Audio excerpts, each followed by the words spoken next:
You're listening to the Midlife with Courage podcast. This is where women in midlife come for inspiration, motivation, and sometimes a little education to help them flourish after 40. Let's get started. Hello, everyone, and welcome back to another episode of Midlife with Courage. I'm Kim Benoit, your host, and I'm so happy to have you all here. I'm also very happy to have my guest here with me today. Her name is Katie Prentiss. Welcome to the podcast, Katie. Thank you so much for having me. I'm glad to be here. I'm very excited to talk with you. I think you have kind of a cool story that I wanted to share with everyone. So first, why don't we just start out and just introduce yourself, tell us what you do, where in the world you are, anything you want to share. Okay, sure. I live in Portland, Oregon. We've been here for about 16 years, but I've lived really all over the US. And I am a filmmaker and actor, but that hasn't always been true.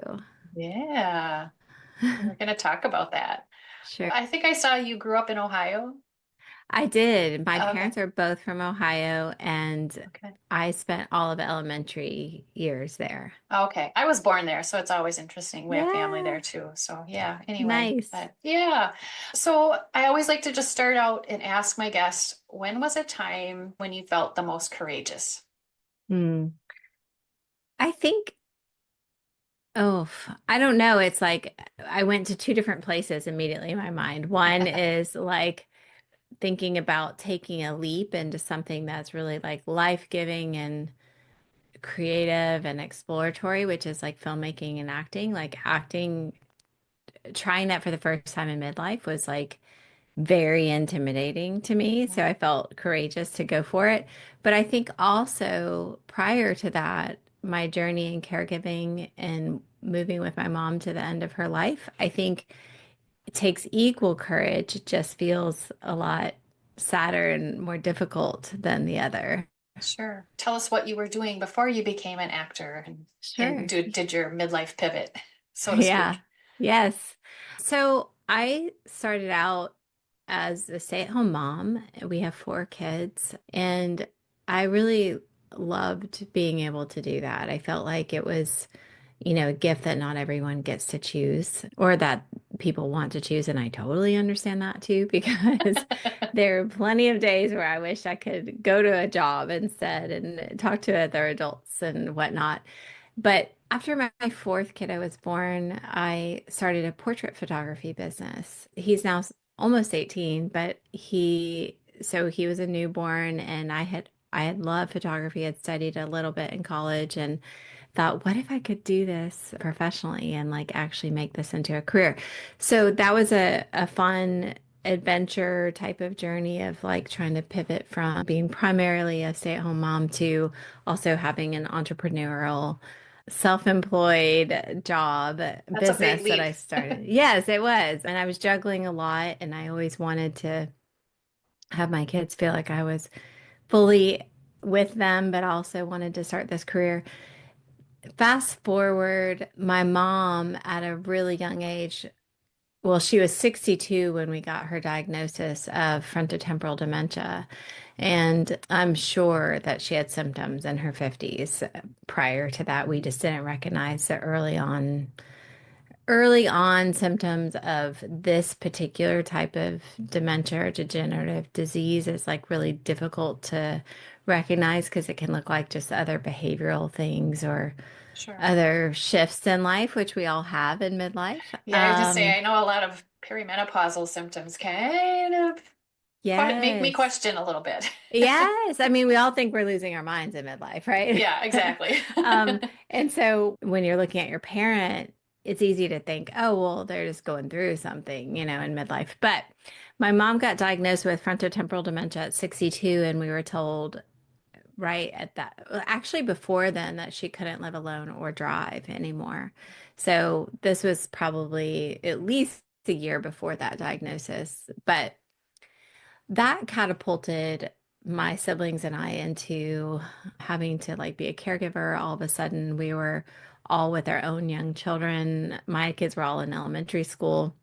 And I think that journey just forced me to like slow down and stop. We decided, my sister took my mom in first, and then we ended up taking mom in Portland And she spent the last 2.5, 3 years with us here in Portland of her life. So that being said, it's such a wild like pivot, then pivot, then pivot. But after losing my mom, and that was 8 years ago in 2016, I think the grief hits in different ways and life settles in a weird way after losing someone. But I also felt like there was this whole question for me of like, how do I want to live? When you witness someone dying and their life ending what feels like too soon, you start to evaluate your own life and how do you want to make it be and count and how do you want to feel? And so that is what helped me take the leap into acting. I Ah, kind of on a whim was like, I want to audition for a role. And anyways, I won't get into all the details of that now, but that it was just like one thing led to the next. And it was yeah. kind of unexpected. Did you always want to be an actress? I get that question a lot. And I think the logical answer would be sure, yes, but I I I don't identify like so much with saying yes to that because I remember as a child like wanting to be an Annie, wanting to audition for Uh, plays. Like in high school, we didn't have a theater program. In college, I thought about auditioning for theater, but I never did.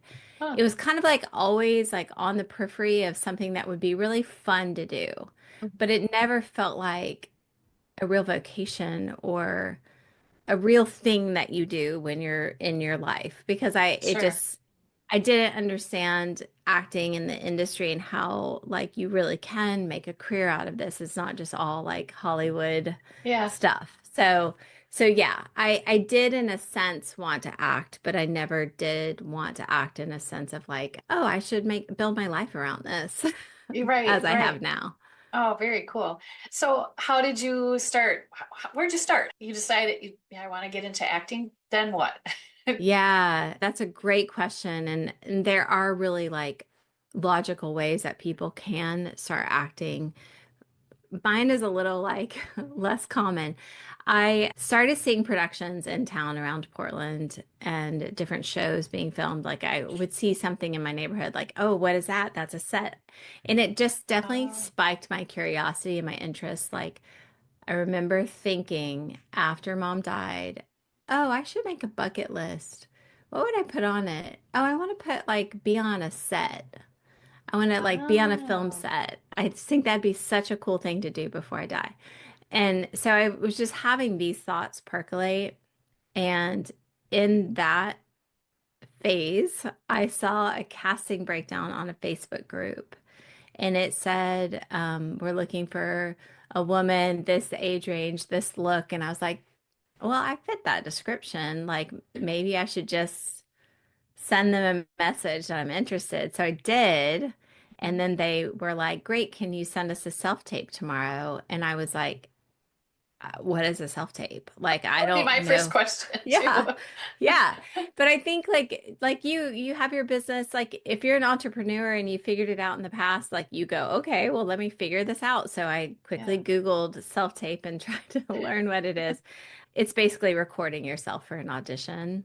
Oh, So they give you like the lines that you're supposed to say and the scene that you're supposed to do. And so I oh, recorded that and submitted it. And then long story short, I booked that role and it wow. was on a feature film. It's a beautiful film called Sophie Jones, Mhm. filmed locally here in Portland, written by a woman named Jess Barr. It's and again, I booked that and I was like, "What? This is crazy." Like not only am I going on set, but I get to have like lines and a character and all this stuff. So I get Wow. there and I'm still thinking like this is even better for my bucket list. Right. That's Yeah. what Your bucket list got a little upgrade. you're right, right?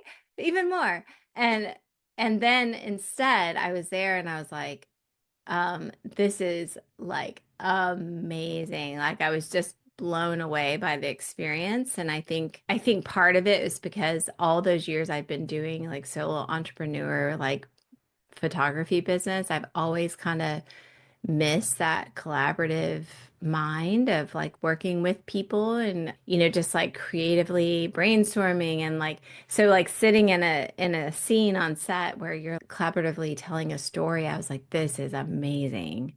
And so I left that day thinking, I wonder if I could do this again.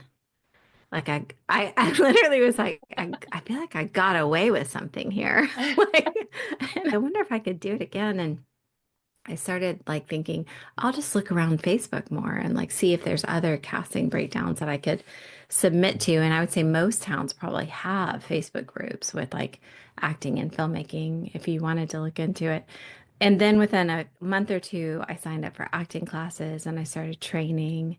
And I just basically like the way it feels to me is I started a new business. It was like the same Yeah. as photography. I was like, okay, well, how does this work and how can I do it? And so I mean, I just like loved it so much. I dove in and I haven't looked back. That that is amazing. To me, what kind of popped into my mind was it seems like for acting, you're so dependent on other people saying yes, or yes, we want you, or we don't want you, whatever it happens to be. But you said, no, this is my business and this is how I'm going to attack it. Not maybe attack is not the right word, but this is how I'm doing it. Yeah. That's just, it's just it's a different way of thinking about it in my mind anyway. I think you're spot on with that. And that was kind of almost like a rude awakening that I encountered because I thought in my mind with acting, I thought, well, I've already figured out how to run a business Sure. before. Yeah. And like I've learned this industry and like how to navigate and I feel pretty successful at my portrait photography. So I can just do that again. And I Yeah. think that with acting, I was like, oh, it is like starting a business and playing the lottery at the same time. Yeah. Like, like there isn't a ton of control over whether people say yes or not. Right. Yeah. You can't, you just pretty much sounds like you present yourself and then they say yes or no, Yeah, but it's how you present yourself. correct. Do you think if you wouldn't have got that first role, do you think you would have kept going and kept trying? Yeah, it's a great question because, people always talk about like, is it luck or is it work and or is it talent, Yeah. raw talent? Like people always try to evaluate how quote unquote success happens in a field like this.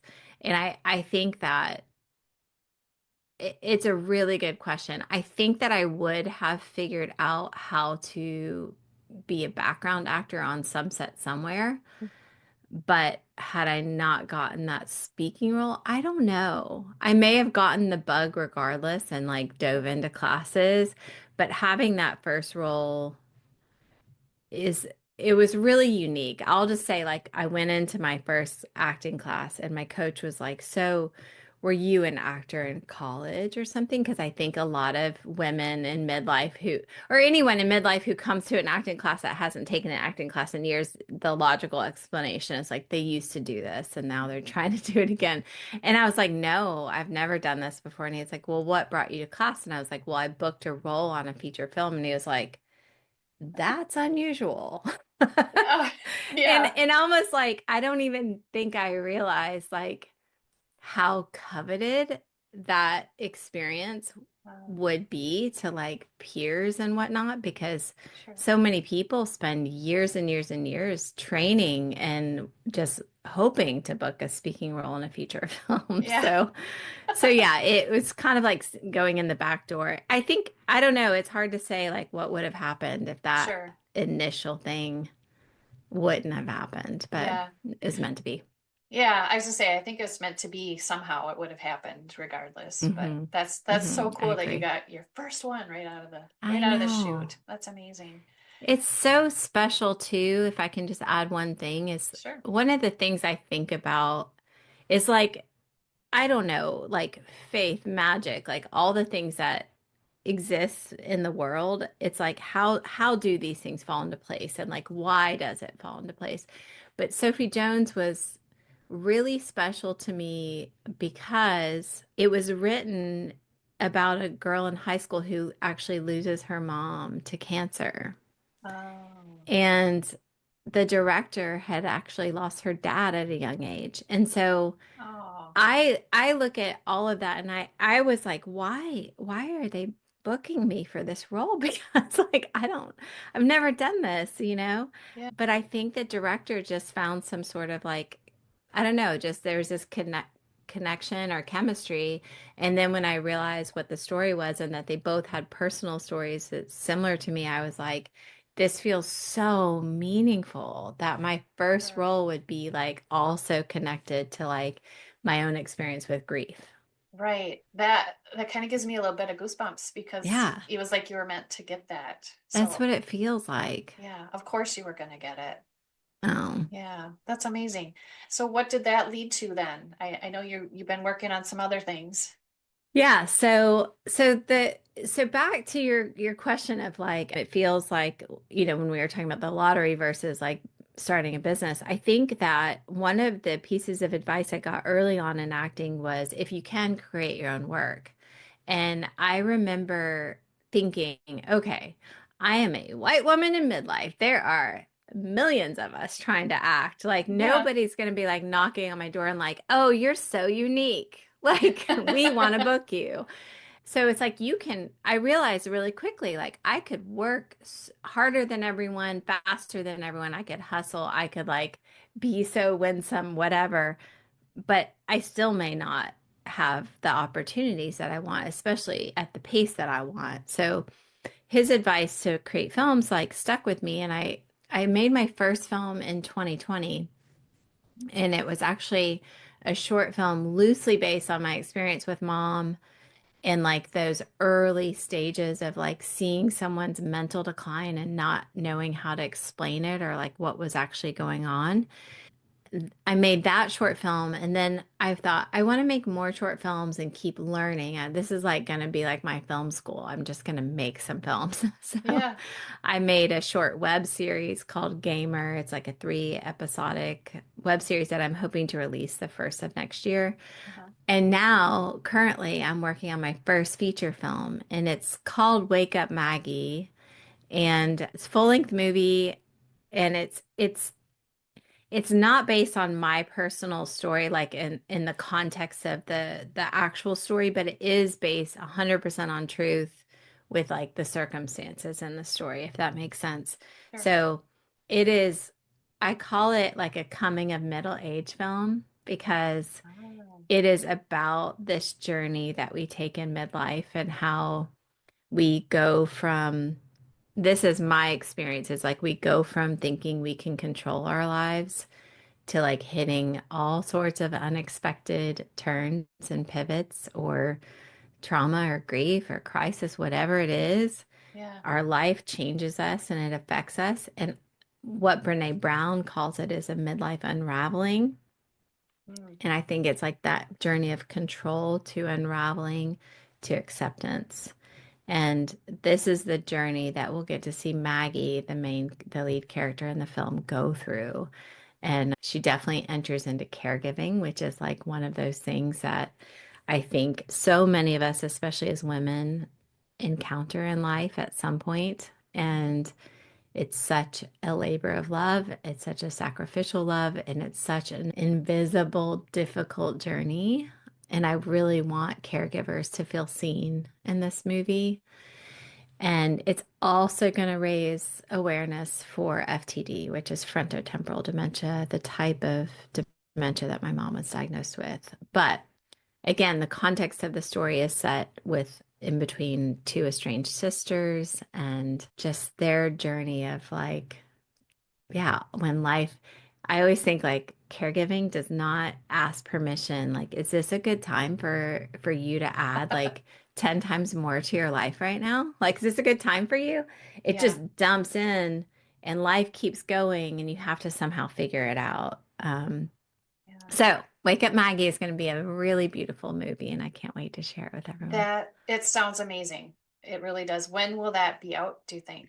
Yeah, we're filming in February of 2025, so Okay. around the corner from now. It's Okay. coming fast. We have been working on script revisions and fundraising and gathering an audience for this film. It really helps with like indie filmmaking if you can show that there is an audience who can't wait to see this movie. It gives like this credibility to like release in theaters. So we'll film in February and then we'll enter into post-production, which can take it's hard to know. I mean, some of it's going to be based on funding for us if we have enough funds to move as quickly as we'd like. But Mhm. we hope to finish. I mean, earliest would be the end of 2025. That would be a very Okay. ambitious schedule. But Okay. that's what I would love. I would love Yes. to finish at the end of the year. Yeah. Just it will happen. It will happen. Thank you. I Yay. appreciate that. He'll put that out into the universe. Keep doing that. Yes, yes. Yes. And you have an audience listening right now that would love to see it. I know. So, Thank you. yeah, anything Yeah. we can help to do that, I would love to help you Thank out with you. that. Yeah. Yeah.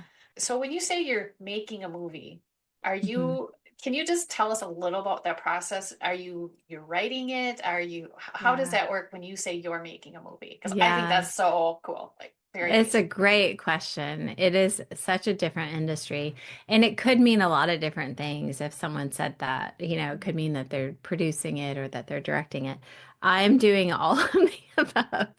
Everything. I I wrote the script 2.5 years ago is when I started it, and it's been in revisions and stuff. I spent over a year, probably about a year and a half writing that script, and it's still being like chiseled down to like be the best it can be before we start production. They say a movie is Sure. made three ways. It's in the writing, the filming, and then the editing, which I think is Oh, fascinating. So yeah, I love that I wrote it because it just feels like I can have this integrity throughout. Like I'm not sure. handing it to someone else to like it can totally change. Like if Yeah. anyway, so I wrote it. I have two producers on board, but I'm also producing with them, and that means like fundraising and like accruing the cast and crew, that kind of thing. And then I'll be directing it too. So, and I'm acting in I was it. gonna say, are you acting in it Yes. too? Oh, Yes. wow. It's Oh, it's you know, I know what I'm getting into. It is so much work. It's like your brain just feels like split down the middle of like actor to director once we get to set. But it also is a story that's so, it just feels like so much a part of me, like it's in me, like I know it so deeply that yeah, I'm just like it's gonna live and breathe and it's in the way it's meant to. So yeah, oh, so exciting. all the things. Yeah, oh my gosh. That it's just so exciting, I think. Thank you. Yeah, so let's talk about you want to bring awareness to the frontal temporal dementia. As a nurse, I retired nurse. My last one of my last Oh, jobs was in an assisted living with oh, you know. memory care, and yeah, it's such a tough road and for Mm-hmm. everybody. So Mm-hmm. can you talk about that a little bit? Maybe some things that people should be kind of watching for or Yeah. yeah. Yes, yes, yes, yes. I thank you for asking that and thank you for your work in Yeah. memory care and all of that. It's like I always think caregivers in those places are, as a family member, there's so many layers and drama in watching your person change and shift and like feels like fade in front of your face. I always love that a caregiver could walk in and know them in this moment only and not have that history. Medical staff and stuff, I'm not saying just caregivers, but Sure. so for my mom, for frontotemporal dementia, I'll say this, it's the most common type of dementia under the age of 65. Hmm. It often is misdiagnosed. I think it's an average of 3.5 years to get an accurate diagnosis for Wow. people. So if you see your loved one, this could be 40s, 50s, 60s, you really want to watch if someone takes a big personality shift, you want to explore like meeting with a neurologist because I think this is why it's misdiagnosed is because it can look like a midlife crisis. It can look like depression. It can look like alcoholism. There's all different types of variants for FTD. There's a behavioral variant that I've heard stories of people getting arrested, drinking around the clock, having like all sorts of like sexual misconduct because compulsion control is like limited with frontotemporal dementia. Mhm. Personality shifts. My mom's like emotional makeup changed. She used to like cry really easily. Like we would always think she was so sappy, like cry at a commercial or a Hallmark movie. And then like she just dried up. Like she just didn't express that anymore. And it was like it's sad. It's like she's hardened or something. A lot of times people socially isolate with FTD. So, women are told it's menopause. So Yeah. it's a lot of confusion around those early signs. My mom had the type that was primary progressive aphasia, which means that she lost her ability to speak and like words were jumbled.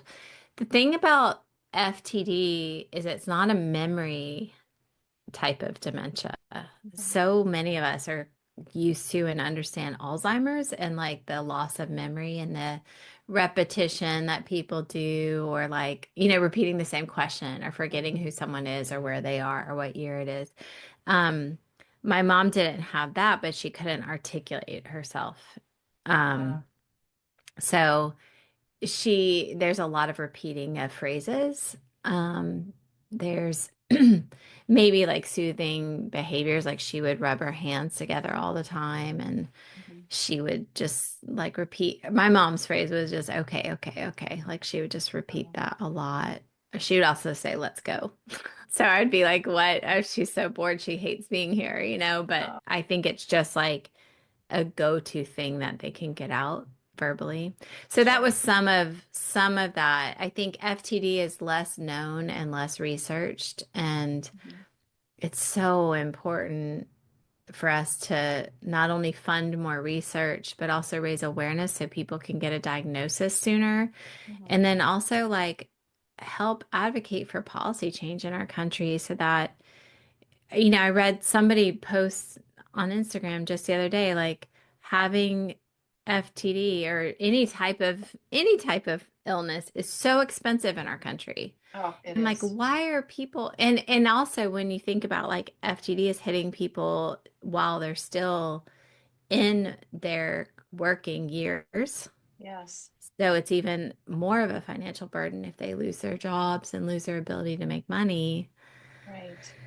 Whew, it's a That's, lot. So yeah. people need support and we need awareness. And I'm hoping that this movie can help stimulate that conversation and help, get us to even a cure or even some sort of medicine. There's no treatment for FTD right now, Yeah. none whatsoever. So Um, it's really discouraging. yeah, for sure. For sure. And like you said, it affects so many people. So Hmm. yeah, I love that you're doing this and thank you Thank you. for shedding light on it and trying to bring awareness to it. Yeah. So yeah. Yeah. Oh my goodness, so much.